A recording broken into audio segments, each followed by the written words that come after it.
ನಮಸ್ತೆ masters. Masters, ಆ ಭಗವಂತ ನಮ್ಮನ್ನು ಈ ಭೂಮಿಯ ಸೌಂದರ್ಯವನ್ನು ಸವಿತಾ ಜೀವನದ ಅನುಭವವನ್ನು ಪಡೆಯುತ್ತಾ ನೆಮ್ಮದಿಯ ಆನಂದದ ಜೀವನವನ್ನು ಅನುಭವಿಸಿ ಅಂತ ಈ ಭೂಮಿ ಕಳಿಸಿದ್ದಾನೆ. ಆದರೆ ನಾವು ಅದನ್ನು ಮರೆತು ದುಃಖದಲ್ಲಿ, ನೋವಿನಲ್ಲಿ, ನಿರಾಶೆಯಲ್ಲಿ, ಸ್ವಾರ್ಥದಲ್ಲಿ ಜೀವನವನ್ನು ಸಾಗಿಸ್ತಾ ಇದ್ದೀವಿ.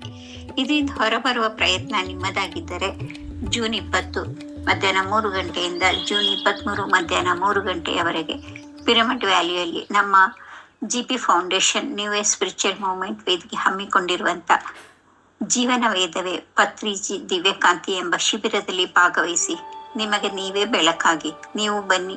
ನಿಮ್ಮ ಕುಟುಂಬದವರು ಹಾಗೂ ಸ್ನೇಹಿತರನ್ನು ಕರೆತನ್ನಿ. Thank you masters.